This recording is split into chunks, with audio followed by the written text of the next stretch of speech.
thank you all for coming. I hope you'll get something out of this. I've been making documentaries at CBC Radio for 33 years. I was a mere lad of 10 when I started. It was quite remarkable. But I haven't been making documentaries consistently for those 33 years. I have, in fact, had kind of 3 distinct phases of documentary making, separated by phases of doing other stuff like creating programs and doing a lot of training exercises and training workshops and a whole bunch of other stuff. And so I want to talk to you about the sort of 3 phases of documentary making that I've sort of been through, and how my thinking about documentary making has evolved in that time, and also the way that I make documentaries has evolved over that time. And I suppose if there's one sort of consistent theme that I'm going to be talking about, it's the idea of finding your voice. And that means literally finding your voice, as you'll see, and it also means finding your voice in terms of who you are as a documentary maker and what you can bring to the table, and what will make you, set you apart from everybody else. Because there's lots of people who make documentaries, and you want to be doing something that, you know, hopefully the other people can't do, because that is the way you get work. So I'm going to take you through my little journey. Some of it will seem, at some points you'll probably think, where's this guy going with this? Hopefully by the end I will have connected all the dots, and this will make sense to you. So I want to take you back to the spring of 1981.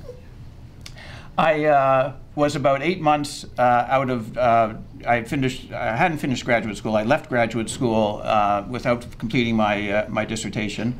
I had been unemployed for about 6 months, and then I had decided that I would go to work for my father. Now, if we take a moment here, if you look up underneath, you can see these underneath these sort of podium things here, you'll see that there's plastics that cover the fluorescent lights. That's what my father, those are called lenses. And I actually brought a prop to this. These are called louvers. And this also, you know, might have these over your desk. This is the family business. And he wanted me to join this family business, and I actually did, because I seemed to have nothing else going for me. But I had spent my entire adult life trying to avoid being in the louver business. It was a good business, but not something that I felt any affinity to the product. And I didn't think it would make me happy. So in the spring of 1981, through a weird set of circumstances, I found myself in the office of the executive producer of a program that was very similar, had the similar kind of mandate to Q, except they would occasionally commission documentaries. And I had given him a proposal for a 10-part series on the history of Canadian country music, because this was something I was interested in. And so I found myself in his office, where he immediately indicated, and I was going to be the researcher on this project, because I sort of done a kind of a self-assessment of what my job skills were, and I had spent a lot of time, I was a history graduate student, I spent a lot of time in libraries, and I thought, well, I know my way around a library, so I could be a researcher. So this was a history of a 10-part history of Canadian country music that I was going to be the researcher. And the first thing he said was, well, son, we don't have researchers in radio. If you want to do this, you have to go on the air.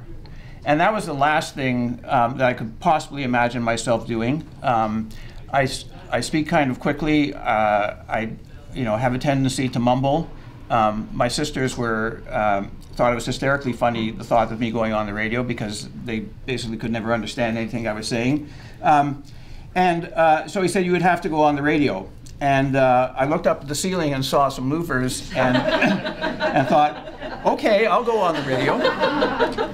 And the second thing he said was, well, I don't want this 10-part series on Canadian country music, but in the first paragraph I had talked about a guy named Jimmy Rogers, who was called a singing brakeman. He was kind of the father of country music in the United States in the 1930s. And he said, why don't you do a documentary about this guy Jimmy Rogers? I said, well, okay, I could do that. He's dead, but you know, I could do something about him. And he said, I don't know why, but I think you can do this.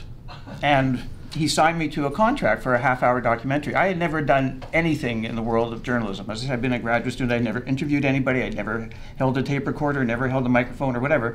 He said, I don't know why, but I think you can do this. And so I got signed to a half-hour contract to do this documentary, and I went off to Nashville and to Meridian, Mississippi to interview people, because that's where Jimmy Rogers was born, and they were having a festival in his honor, and to interview people for this documentary. And this is actually a picture of me interviewing one of my heroes, Merle Haggard, for this documentary. Now, you might not sort of realize this, but I was actually doing something illegal doing this interview. Can anybody guess what that might be? Just me and Merle and a couple of microphones. Here it is. According to CBC rules at the time. No hat. No hat? No, that's right. I should have had a hat. But according to CBC rules at the time, you weren't allowed to do an interview with 2 microphones if you weren't a technician. So what had happened is that after this guy, his name was Bruce Steele, after this guy had given me this huge break and commissioned this half-hour documentary, he then decided for whatever reason that he was then going to turn into a prick. And he wouldn't help me figure out what stuff I should buy for my trip down to. So I went to I kept on asking what kind of recording tape machine should I buy. He just wasn't interested in me after that. So I went into Kroner Radio, on Bathurst Street. It's now closed, and I said, I'm starting to do freelance work for the CBC. What kind of machine should I buy? And they said, well, do you want mono or stereo? And I thought, well, stereo is always better than mono, so I'll buy a stereo machine. So I bought a stereo machine, and I bought the 2 microphones, and only later did I find out that you weren't allowed to record in stereo if you weren't a technician. And I mention that because it's kind of important. It'd be hard for a lot of you to understand the extent to which our ability to make documentaries was dependent on or was influenced by the rules that existed for technicians and producers at the time. The union was called NABET, the National Association of Broadcast Engineers and Technicians or something. And they were very strong, and they had lots of rules. And so they had a rule that you couldn't use 2 mics. They also had a rule that you weren't allowed to record more than 30 seconds of wild sound, right, in your documentary. So you could go out if you were going to like a protest or something like that. You could record as much as you wanted, but in your documentary you could only use 30 seconds. And after 30 seconds, if you had more than 30 seconds, they would just stop mixing it. And of course, you as a producer were not allowed to go into the studio and touch any of the controls or any of this kind of things.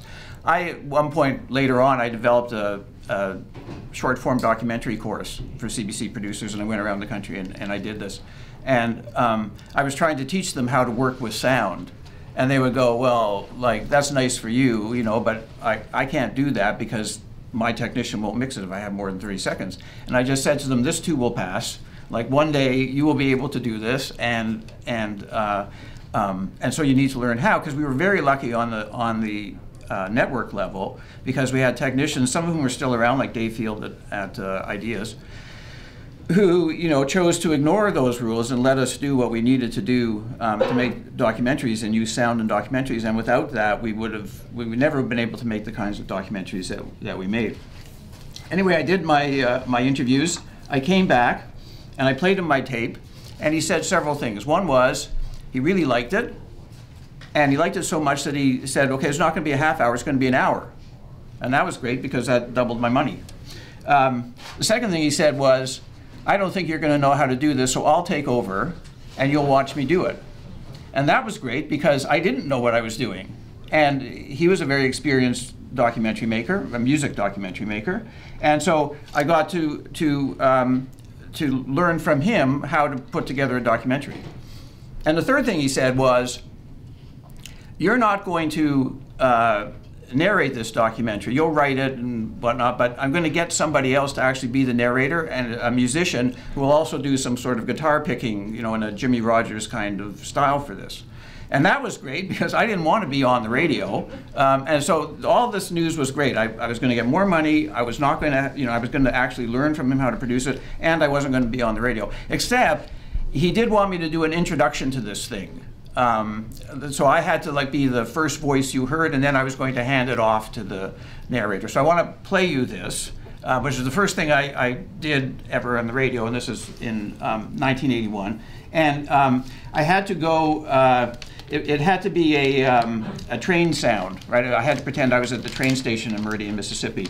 And so I went to Union Station on a very cold day, and tried to, and I had to get the sound of the train behind me. They gave me like special permission to actually go out on the track, and I had to get the sound of the train behind me. It took me a million takes, right? Like, first of all, I screwed up most of them because there was nobody there to help me, it was just me. I screwed up most of them, and the ones I didn't screw up, when I listened to it, I was so humiliated by the sound of my voice that I said, I gotta do this again. And so I did it a million times, but anyway, this is what went on the radio. That's the sound of Amtrak train number 19, heading south to New Orleans. Unless the U.S. government cancels the run, number 19 will continue to leave New York City at 2 o'clock every afternoon, stopping along the way to let off and take on passengers in towns throughout the South. 24 hours out of Grand Central Station, number 19 glides in here, to the town of Meridian, Mississippi, the birthplace of one of America's most famous railway men. I'm Ira Basen. With the help of narrator David Essig, who will also supply some fine guitar work, and the voices and recollections of Ernest Tubb, Hank Snow, Merle Haggard, Virginia Shine Harvey, Hobo Bill Maynor, and a host of others, I'm here in Meridian to tell the story of the singing brakeman, America's blue yodeler, Jimmie Rodgers, the story of the birth of country music.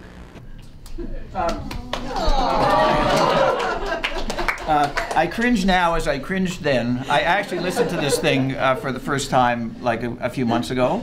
And it was an interesting experience. Anyway, so I did this documentary. I also then became like the country music expert on this show. I would come in and talk about different country artists and play some tape and play some music. So it wasn't live, it was live to tape. I interacted with the host. And so that was also something that and some of it was live actually, and that was also something I never thought I would ever do. But again, I would look up in the ceiling and see the louvers.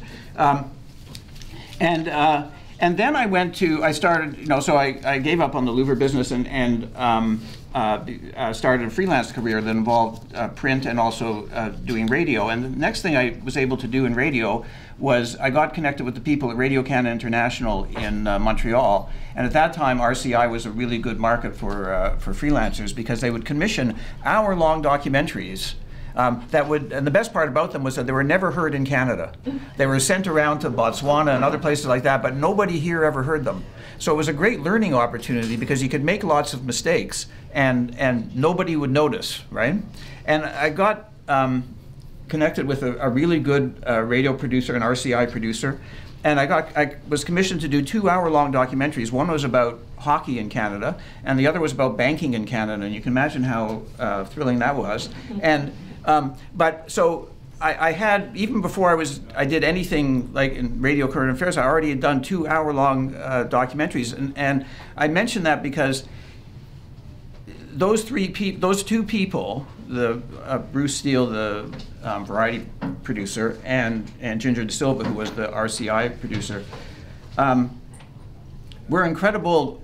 It was incredible that I was able to hook up with both of them at such an early stage in my career and learn so much from them, like knowing nothing, going from knowing nothing to actually knowing something. And so I basically learned everything, not everything, but I learned so much about making documentaries from them, even before I went to my ultimate objective. My ultimate objective was to do documentaries for Sunday morning, for that program, the 9 to 12 on Sunday morning. And that's where I really wanted to be. But I didn't feel until after I had done these documentaries for RCI and the Jimmie Rodgers doc, that I really knew enough that I would be able to actually not just pitch something there, but to pitch something successfully and actually make it worth listening to, so that they would be interested in it. And the issue that I had with pitching on that program was that there were great documentary makers there, including one who's sitting right there, Steve Wadhams. And I knew that I could never do what they did. People like Steve and Robin Benger and Chris Thomas, these were great documentary makers. And I knew that I could never be them, and I could never do what they did, because I did not have that sound. You know, like I just did not sound like somebody who should be on CBC radio. And what really heartened me was there was a guy, a freelancer out of New York named Robert Krulrich, who Sunday Morning used quite a bit at that time. You might know him now because he's the co-host of Radio Lab on NPR. After he started in radio, then he did a lot of television, and he and now he's back doing radio. And I've never met him, but I can remember listening to the program back then and listening to his stuff and thinking, yeah, that's who I could be, because he sounded different. He used tape in a different way. He tackled subjects. He was doing stuff about economics. I knew economics. That was my minor in graduate school. He was doing economics. He was doing science. He was doing business. He was doing sports. All things that I was interested in. And he was doing it in a really kind of different way. And I thought, yeah, I could maybe be him. So I want to play you a couple of minutes of one of the pieces that he did from Sunday Morning from back then. I'm Robert Krulwich in New York. Now, maybe when you hear about this one loan, you'll have some notion of why banks in the United States and Canada and all across Europe are in the fix that they're in. This particular loan started in the U.S. in Ohio. An American company that makes giant earth-moving equipment found a customer. This particular customer happened to be in the Philippines. Now, the machines that the company makes cost around $50,000 apiece. The Ohio company called up its bank in Cleveland and said, "We would love it if you would help out our new customer in the Philippines so they can buy our machines. We'd love you to give them a loan." Well, the bank, Ameritrust, said, "All right, we'll take a look," and they dispatched an international loan officer to Manila. Now, this is going to surprise a lot of you. The bank officer that they sent to Manila at the time was 25 years old, that's all. His name was Sam Gwynn. I graduated from Princeton University in 1974 with a BA in history. I taught French for a couple of years at a private school in Maryland. After that, I ended up with a master's degree in English. And from there, I bumped around a little bit, and then I ended up in the credit department of a bank in Cleveland, Ohio. After a year in the credit department, Sam Gwynn is trained in international lending, and now we rejoin him as he gets off the plane in Manila. I found myself immediately picked up by a little guy in a white suit. The little guy introduced himself as Mr. Joy. He was from this company, and he'd been sent to pick us up, make sure we got through. Now, I don't know what system of payoffs had been made. But while 300 passengers waited an hour or two to clear customs, Gwynn goes right through in 2 minutes flat and is taken to a waiting red Jaguar, air-conditioned with a stereo. And in the car was a girl, and the girl was simply provided for the week. You mean she was just sitting there? Yeah, just in the car, and very pretty, charming, university student. But in Asia, when somebody rolls out the red carpet, it can include sex. I checked with East Asian business expert Gregory Millman at Business International, and he says, yes, this happens. Fairly common in parts of Asia. These are perks. Perks. There was something about his voice, the way that he played with the tape, you know, kind of using it as a kind of, it was a conversation between him and the person that he interviewed, the way that he wrote, and just, I just thought, you know, like, I can't be some of these other people on Sunday Morning, but I can be this guy, or at least I can do something like that. And this was sort of the first kind of step in my kind of attempt to sort of like find my voice. And it was important to me to be able to hear somebody on the air doing that. So I didn't have to invent this. And I've never actually been able to do what he was doing there, but it gave me some kind of thought that there can be other ways that you can take whatever assets I might have and apply them to making documentaries. So I went to pitch a story to Sunday Morning, and it was a story about a yearling sale. Every year at Woodbine, and they still do this every September, they sell the yearlings, which are racehorses that are only a year old and obviously have never raced. And it's really kind of a crapshoot because you basically are doing it on the basis of the breeding, like who the sire is, who the dam is, and then, you know, also to some extent what the little horse looks like.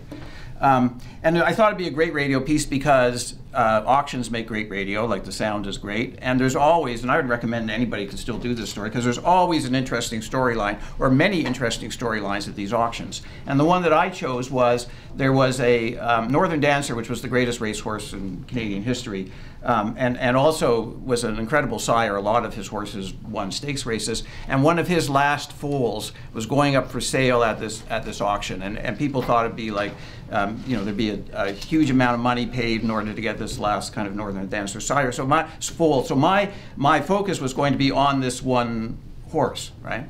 I pitched this, and they liked it, and I put together this documentary, which was my first one for Sunday morning, and I want to play you a clip of that. It's Northern Dancer on the lead. Northern Dancer winning the Kentucky Derby, May 1964. If there ever was a perfect thoroughbred, this is it. The Dancer, owned by E.P. Taylor's Winfields Farms of Oshawa, Ontario, won 14 of his 18 starts in his 2-year racing career and over $500,000 in purses. Now, at age 22, he makes that much in one afternoon standing in stud. He has sired nearly 100 stakes winners, and his progeny has won nearly $14 million in purses. His is simply the best blood in the business. Number 182 is now in the ring. This is Philipdale Farms. His agent is the big... The auction ring. This is where a sire's true value is determined, and here, Northern Dancer is king. Last July, at the Keeneland sales in Lexington, Kentucky, yearlings out of Northern Dancer sold for an average of nearly $2.5 million, with one colt going for an extraordinary $10.2 million. But in the breeding business, there are no sure things, even for Northern Dancer. Take the example of Hip 263, a bay colt out of the Dancer being sold here at Woodbine. In the weeks preceding the sale, talk around the track was that this colt might be Canada's first $1 million yearling. But by sale day, estimates of the colt's value had dropped considerably. Most trainers who examined the horse came away unimpressed. Charles Taylor, out of E.P. Taylor, and now the president of Winfields Farms, acknowledged that Hip 263 was far from perfect. So what I want, there was a line that I had in there. I said, Charles Taylor out of E.P. Taylor. And that was a reference to the fact that in horse racing, or in horses, this actually was an inaccurate statement, because you are out of the dam and by the sire. So what I should have said was Charles Taylor by E.P. Taylor, but I didn't think that sounded good, so I said out of. But the point is that instead of saying the son of E.P. Taylor, which is what I would you would normally say, I thought I would try something different and say Charles Taylor out of E.P. Taylor, and it got past the vet, and it got on the air, and an interesting thing happened. People really remembered that line. Like Peter Zosky, who I didn't even think knew who I was, stopped me in the hall like a few days later and said, it's E.P. Taylor by, Charles Taylor by E.P. Taylor. No, you're by the sire, by the dam and out of the sire. And I said, well, I knew that, but I just didn't think it sounded right in any kind of harumph-stuff. But the next time that I did a documentary, and Stuart McLean was the exec at that time, the next time I did a documentary, and I wrote the thing, and he said, that line you had in the last documentary, Charles Taylor out of E.P. Taylor? Yeah. Have more of those, right? Mm-hmm. And it made me think that, okay, that's something I can do. I can write in a way that can surprise people, and I can do things that maybe aren't quite, in ways that aren't entirely predictable. And there's always, I came across this quote by Mark Twain later that said, the difference between the right word and a nearly right word is like the difference between a lightning bug and a lightning bolt, right? And it was, lightning bolt and a lightning bug, right? So like, if you're camping and you see a lightning bug, you say, okay, that's pretty cool, yeah. But if you're camping and you see a lightning bolt, and it's whoa, And so he didn't say the right word and the wrong word. We're talking about the right word and the nearly right word. And so that's always something that I've thought about, that, when I write a script, I look for like sort of lightning bolt words or lightning bolt phrases that would kind of stand out a little bit more. There's not like anything wrong with the other, like the son of E.P. Taylor would have been fine. but that was a lightning bug word, whereas out of E.P. Taylor, for those people who understood it, was a lightning bolt word. So that was something that I kind of, you know, learned from that piece, and the reaction to that piece, and the fact that people really remembered that, and you know, that I actually was, you know, capable of doing that. So they really liked that, and they started offering me many more documentaries on a freelance basis. But at that time, you had to turn around documentaries very quickly. You had to, you know, you had about often 3 days to do a 10-minute documentary, and they were fairly formulaic. You started by saying, you know, a little bit of sound, Ira Basen at the corner of Bathurst and Eglinton. And then, you know, your first clip would only be 15 seconds, and your you know, next clip could be 30 seconds, but nothing was going to be over 40 seconds. And it sort of had to be that formulaic, because if you had to turn it around really quickly, and you didn't really have a lot of time to be all that creative. And so they liked what I was doing, but they didn't like my voice, literally. And they thought I spoke too quickly, and they thought that my voice was sort of too highly pitched, and they thought that I didn't enunciate clearly. So they got me a voice coach.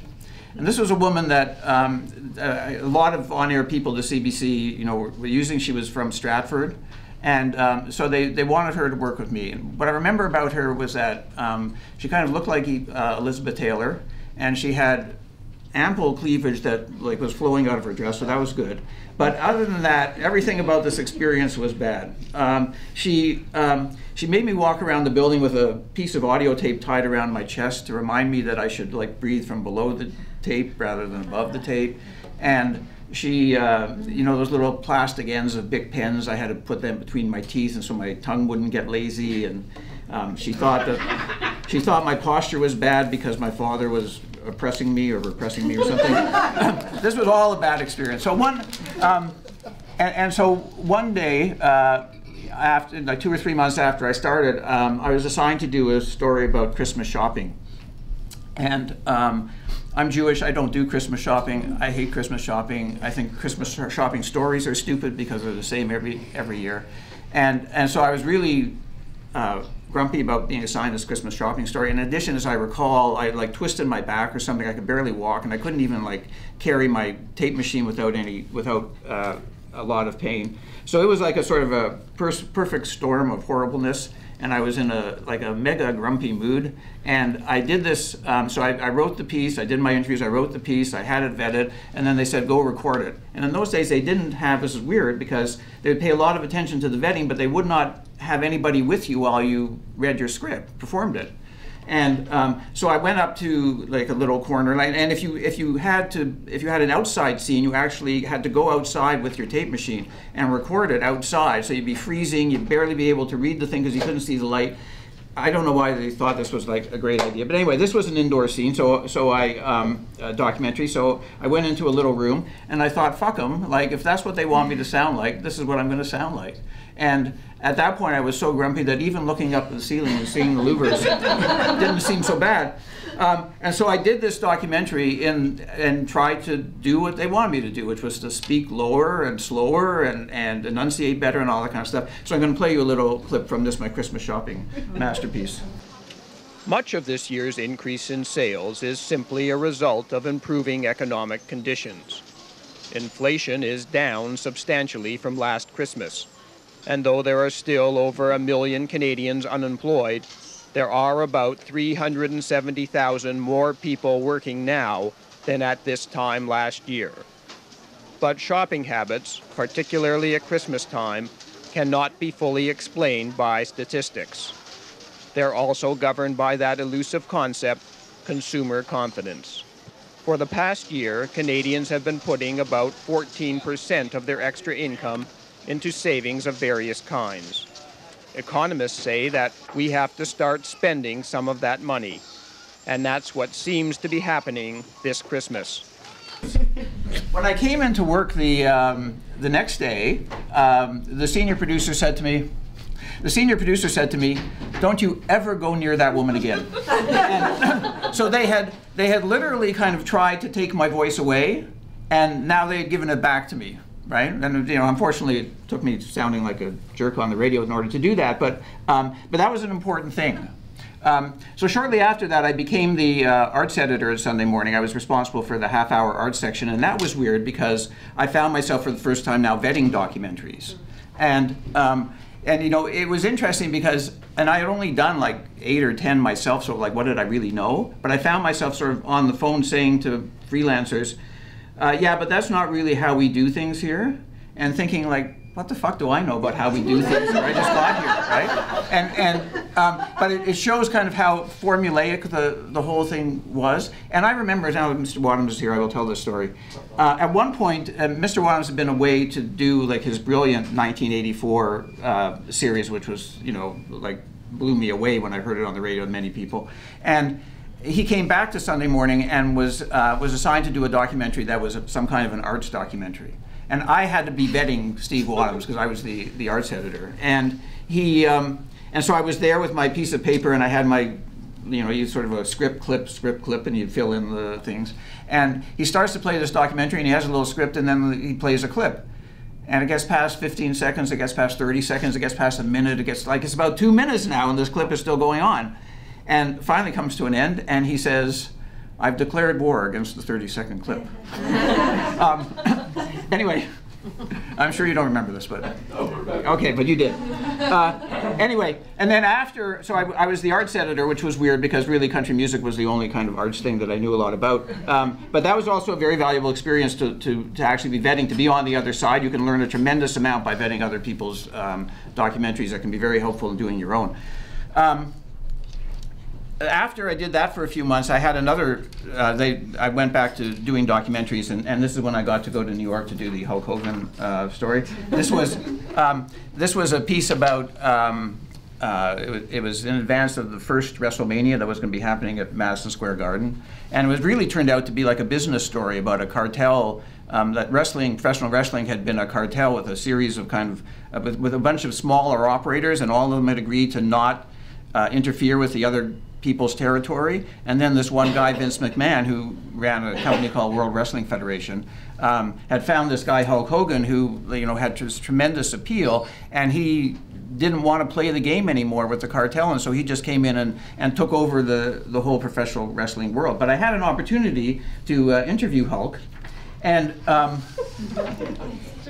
the amazing thing is that when he walked in the room, this was in a hotel room in New York, when he walked into the room, he literally like took my breath away, because I mean, if you look at his hands compared to my hands, and just his entire kind of upper body, was just extraordinary how big this guy was. And it was a very strange interview, because before it started, he said, so do you want me to be crazy, or do you want me to be normal? Which is not a question you normally get when about to do an interview. And I said, well, a little bit of both. So here's my interview with Hulk Hogan from that documentary. We're great entertainers, brother. When I come out of Madison Square Garden, when I walk into 22,000 people, I'm shaking my long blonde hair, flexing my pectoral muscles, and I got my 24-inch pythons flexed up in the air, and all the people are getting off on it. All the little Hulkamaniacs, all the little Hulksters, all the parents are coming there. They're all getting off on seeing the Hulkster entertain them. But after I tear my shirt off and I get in the center of the ring, and I step in the center of the combat zone, then the entertaining's over, brother. Then I take care of business, because I'm the best at what I do. I'm the best professional wrestler in the world today. Okay, describe to me what's going to happen on Sunday afternoon in the ring. Play out the bout for me. Well, I wish I had a crystal ball here. That seems like what you want, little dude, but I can't do that for you. All I can say is me and Mr. T are going to go in there and do the best job we can, because we got a lot of people behind us, man. It was the first time I've ever been called a little dude, and I haven't been called that since, but you know, like, if the shoe fits, because compared to him, I am a little dude. Anyway, at that point, so now we're talking about December, the winter of I guess 1985 or 86, 85, I guess. I got an opportunity, extraordinary opportunity. They were looking for somebody to start a sports program, a sports journalism program, and was going to be a program that had a heavy emphasis on documentaries. And so I got hired to do that. So after working at the CBC for, you know, whatever it was, 18 months at that point, I got a chance to create my own program, which was pretty extraordinary. And I worked with Mark Lee, who's most recently was a play-by-play guy on Hockey Night in Canada, but turned out to be a brilliant radio documentary maker. And so he would go off and do documentaries, and then I would sometimes do documentaries, but not for myself. We would do like studio docs, like, you know, commemorating Jackie Robinson breaking the color barrier or something. And I loved that because I got to write and then it was read by somebody who really could like lift the stuff off the page. So I loved writing for people who sounded better on the radio than I did. Anyway, I did that for 3 years, and then I did a bunch of other stuff. I was the senior producer at Sunday Morning. I produced Quirks and Quarks for a while. I did a radio series on the brain and on language with Jay Ingram, and a series on the Olympics with Mark, and all that kind of stuff. But I was doing nothing. I wasn't doing my own documentaries. And then in 1995, I was sort of underemployed, and I had a new boss, and she didn't really know what to do with me. And Sunday Morning was going through one of its periodic crisis things, and so I said to her, you know, why don't you go talk to Sunday Morning? Because like the senior producer had just quit, and I said, you know, I was on the desk there for 2 years, so I can do that again. And so she went to the executive producer and came back and said, this is Patsy Peelman was the executive producer, and she said, yeah, Patsy would like you to join the program, but she wants you to be a documentary maker. And I said, a documentary maker? Like, I haven't made a documentary in 10 years, and I wasn't very good when I did it before. And she said, yeah, but that's okay. She wants you to do that. So I went to see her, and before I went to see her, I saw about it. You know, like I had already sort of accomplished, you know, quite a bit at the CBC. So I knew that there wasn't a lot riding on this, like there was the first time. I could even like look up at louvers and not have a panic attack. And so, you know, I knew that there wasn't a lot at stake in this like second phase of my documentary making. And so I thought, well, I'm just going to do what I want to do. I'm going to like sort of play with the idea of like sort of finding my voice. So I went to her and I said, I don't do death, I don't do destruction, I don't do disease. I'm not good at being earnest. In fact, I can't be earnest. I can sometimes be funny. I can write pretty well, and you know, if you're interested in those, I like to do offbeat topics, maybe topics that you really shouldn't be doing documentaries about. And if you're interested in that, then I'm happy to be a documentary maker for you. And she said, that's great, because I've got lots of people who can do documentaries about people dying of cancer. I also say I don't do victims. And she said, but so you know, that other stuff would be stuff I would like to do. So I said, okay, well, this could be fun. Like, let's see what I could do. And so one of the things you're not supposed to be able to do documentaries about is conferences, right? Because conferences have no central characters, there's no sound, there's nothing. And I noticed one day, you know, like across the street, there was a conference it was called Getting to the Future First, which by definition is idiotic because we're all going to get to the future at the same time. But it was a convention of futurists who were going to talk about, you know, sort of what the future was going to be like. So I said, you know, it's just across the street. It'll take me 2 days. Like, let me give this a shot to see if I can make a documentary out of this conference. And I decided the way that I could do that was to put myself as the central character of the documentary, because there were no other central characters, because all there were you know, kind of futurists and talk. So I thought, well, what if the documentary can be about me as a radio producer trying to explore what my future might be, right? Which was kind of unusual at the time. You have to understand that certainly in that early period, there wasn't a lot of leeway in the formula, as I said. I mean, at one point I did a documentary and there was a reception, and I said that people were schmoozing at the reception. And they had to have like a special meeting to see whether the word schmooze would actually make it onto the air. And so, you know, like putting yourself as the central character was not something that they, you know, was really all that, wasn't done very often. So I'm going to play you a little clip of this doc about the Futures Convention. This was not the very beginning of the beginning of the doc is like Alvin Toffler, who wrote The Third Wave, talking about how the future, you know, there's cataclysmic change coming and all that kind of thing. Before I go on, perhaps I should take a moment to introduce myself. For the past 10 years or so, I've worked in a medium that was developed nearly a century ago. Although I'm typing this script on a computer, the tools of my trade when I'm editing tape are a razor blade, a grease pencil, and a roll of splicing tape. People have been editing this way for decades.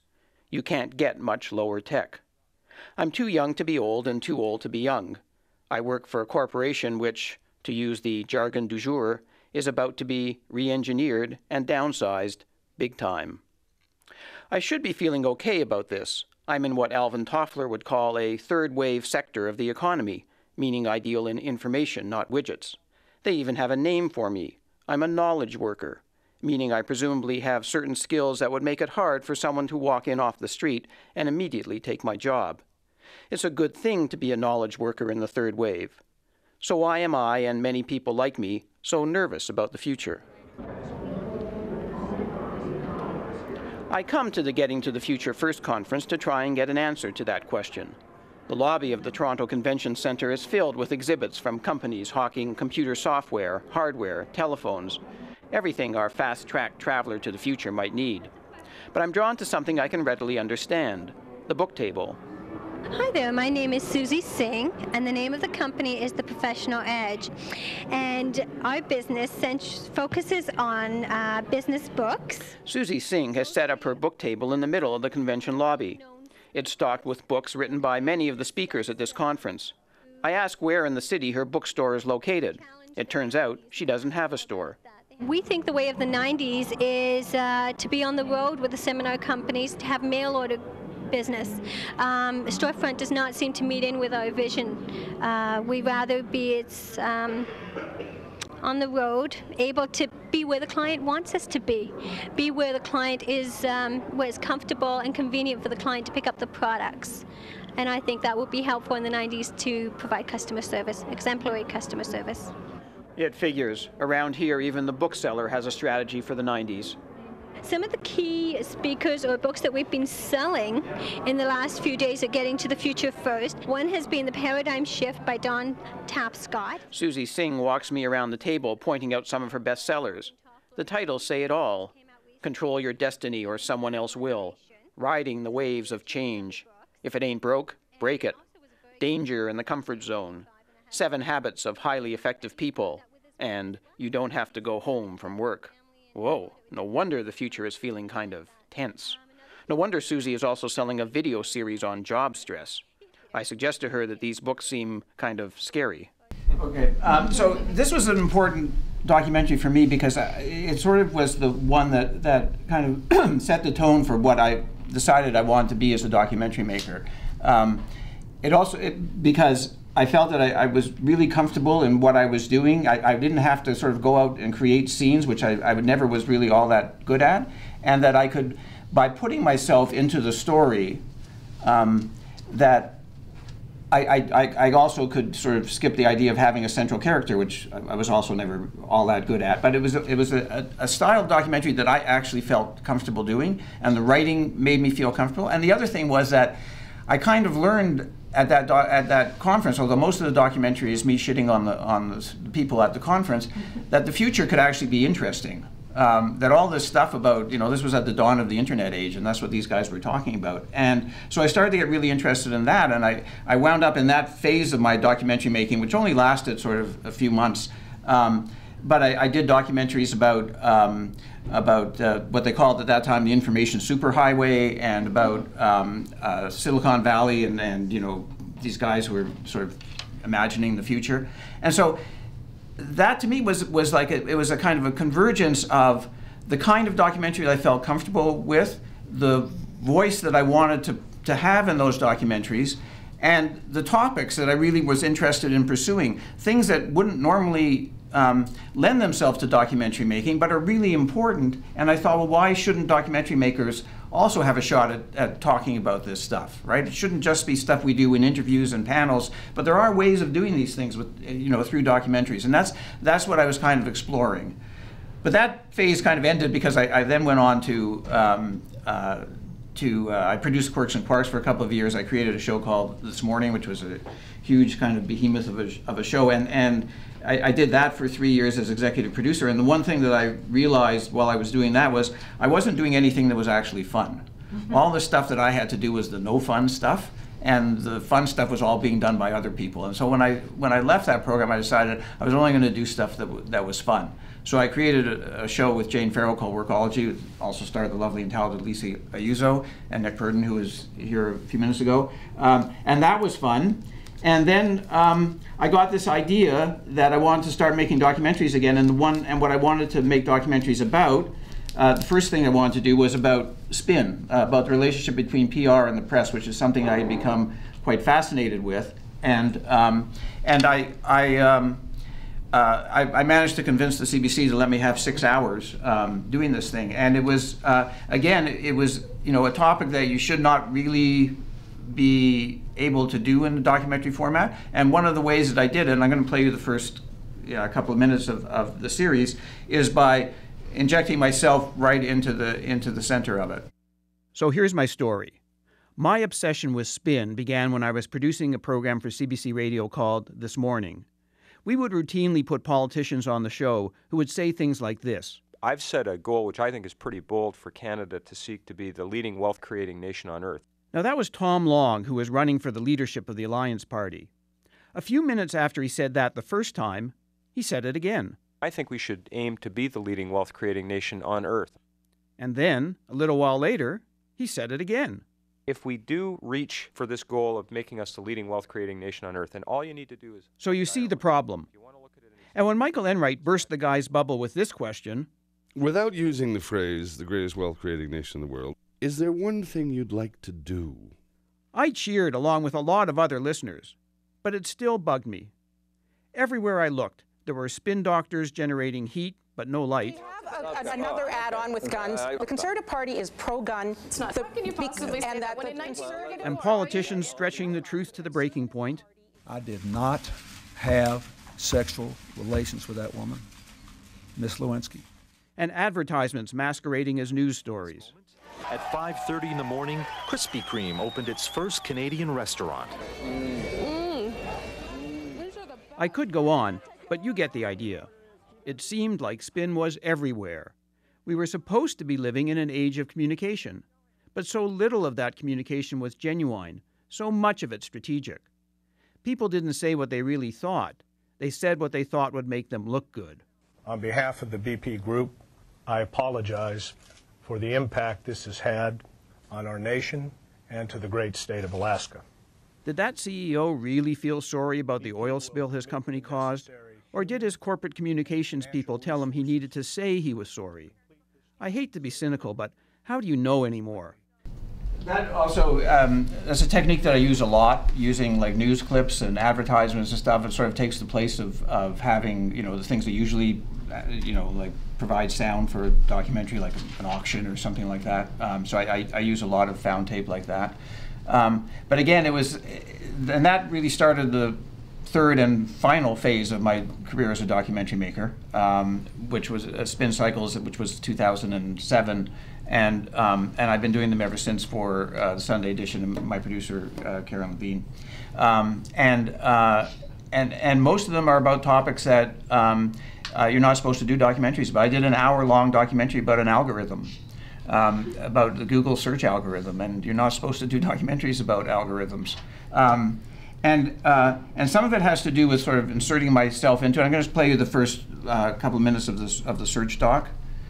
I'm no music expert. So when I decided that I wanted to find some songs that contain the word search for this documentary about search, I did what just about everybody does these days. I typed the words songs about searching into my Google search bar, and a fifth of a second later, up popped nearly 16 million results.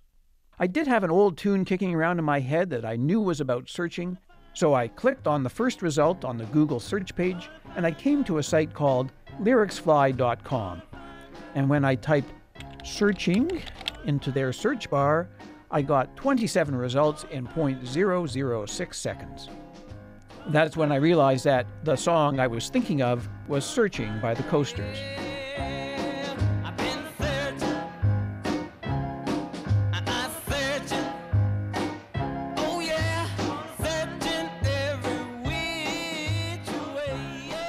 Now let's take a minute to review what just happened here.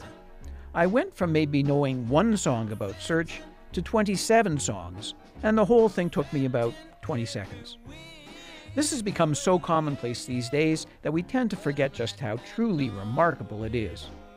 There are billions of sites on the web, and more than 1 trillion individual pages.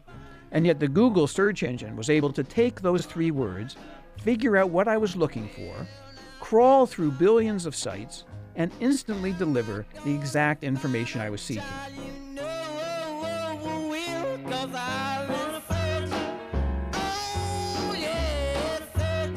So those are the kinds of documentaries that I do these days.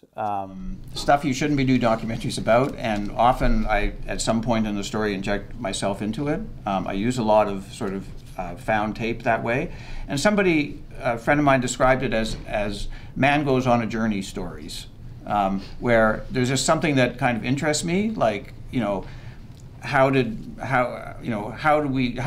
search kind of, change our lives? What is the relationship between PR and the press?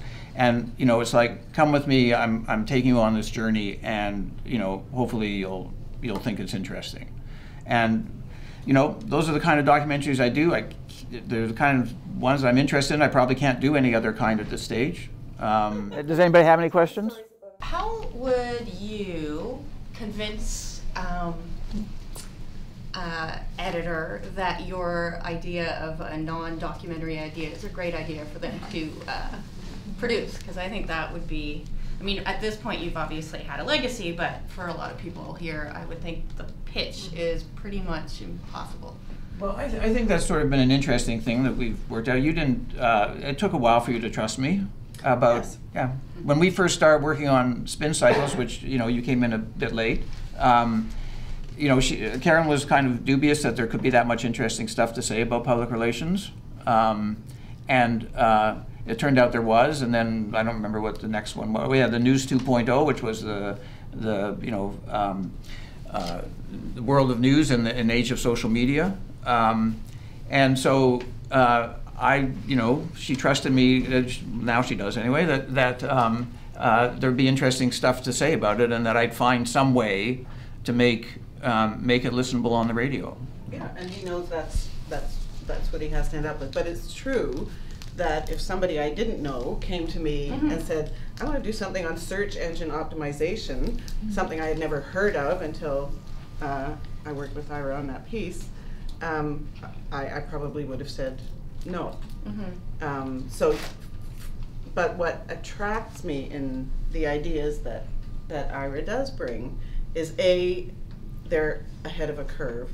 B, I always learn a tremendous amount. I feel like I've been to graduate school after each documentary. But also each one of them, and this is what is special about Ira's docs, is that they really are contending with ideas. And there isn't... Not the program. No, no. But it really struggles with complex, really interesting, and important ideas. Most of the docs we do don't. They have ideas in them, right, but that's not the center of them. And as Ira said, there's often not a main character. There's certainly rarely a narrative.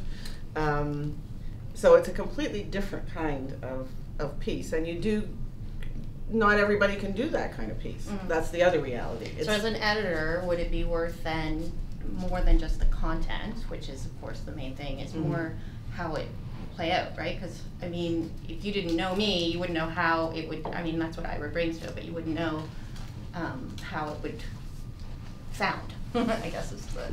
Yeah. I think I've also developed, like, the sound that I have, the voice that I now have on the radio is perfectly suited for these docs, and not well suited for a lot of other kinds of docs that people do.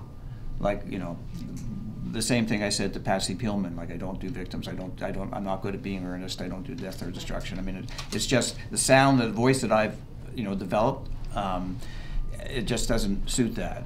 And what I found when I was, preparing for this and listening to this stuff for the first time in 30 years, I was surprised that there was the nub of that there from the beginning. And so I hadn't actually evolved as much as I sort of thought that I had. Because when I listened to that horse racing piece, not just the part that you heard, but listened to the whole doc, that it was all sort of there. I think I sound better now, but in terms of my approach to radio, it was all kind of there from the beginning, which was odd because, I did have some mentors at the beginning, but by the time I got to Sunday morning, they didn't believe in mentoring. They just sort of left you on your own. They did, they vetted you a lot and made you feel shitty, but in terms of actually being in a mentoring sort of situation, there really wasn't a lot of that going on, and you sort of had to stand or fall on your own. Anything else? Huh? You were saying that when you started out, that kind of man goes on a journey story, or casting yourself as a central character, wasn't done very much. It seems like it's being done a lot more now. What are some of the drawbacks of what you're hearing when it comes to that style of documentary? Or yeah, you do have. we developed, and Steve developed a whole program around first-person narratives, out front, which produced some brilliant stuff. The trick is, so there's a lot more first-person story documentaries now than there were. The trick is to that I find is to inject myself into the story where it's useful, but not but not allow myself to take over the story. It's ultimately not my story.